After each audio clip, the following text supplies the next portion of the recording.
Hello, everyone. This is based on a report from the Washington Post, explained in my own way. If you like this style of explanation, let me know.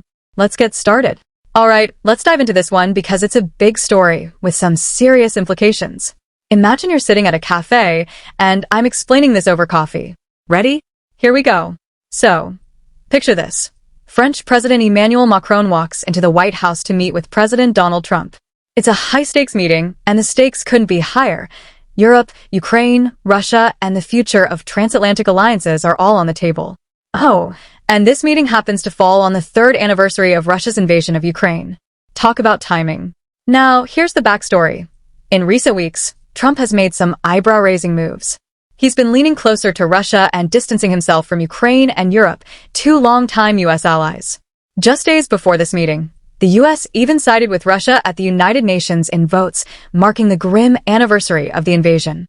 This shocked European leaders because, historically, the U.S. has stood firmly against Russian aggression in Ukraine. But now, under Trump, things are shifting dramatically. Macron's mission? To try to pull Trump back toward Europe's side and away from Russia. Think of it like trying to steer a massive ship that's drifting off course. It's not easy, but Macron is determined. He knows the U.S. is critical to Europe's security, especially when it comes to standing up to Russia. But he also knows that Trump isn't exactly predictable. So, Macron's approach is part charm, part strategy, and maybe a little bit of desperation. The meeting itself was surprisingly friendly, at least in front of the cameras. Trump praised Macron for his work rebuilding Notre Dame Cathedral after its devastating fire in 2019.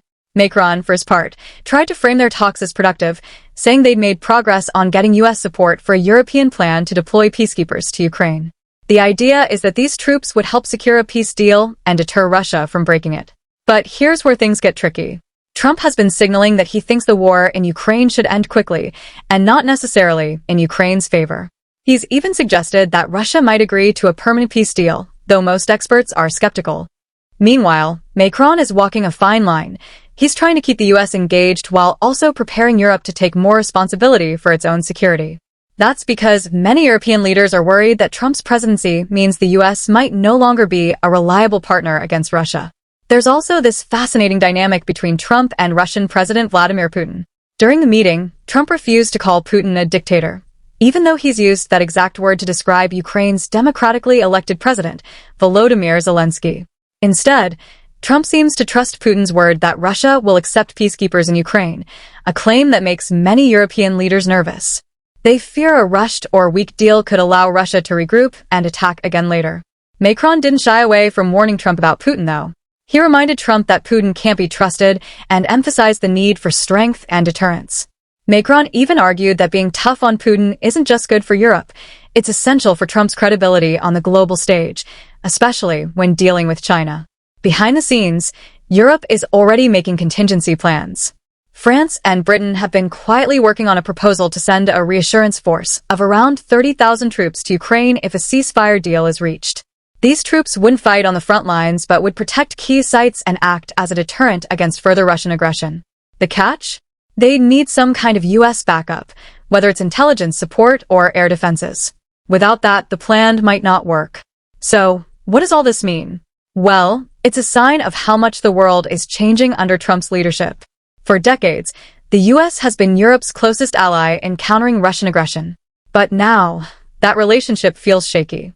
European leaders are realizing they may need to step up and take charge of their own security, even as they try to keep the U.S. involved. At the same time, this story highlights just how unpredictable international relations can be.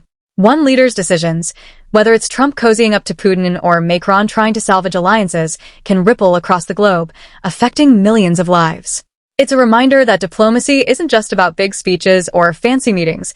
It's about navigating complex relationships and finding ways to work together, even when the odds seem stacked against you. In the end, Macron's visit might not have solved everything, but it did show that dialogue is still possible, even in the most challenging circumstances. And who knows? Maybe, just maybe, a little French charm can still go a long way. How's that for a breakdown? Clear, engaging, and conversational, right?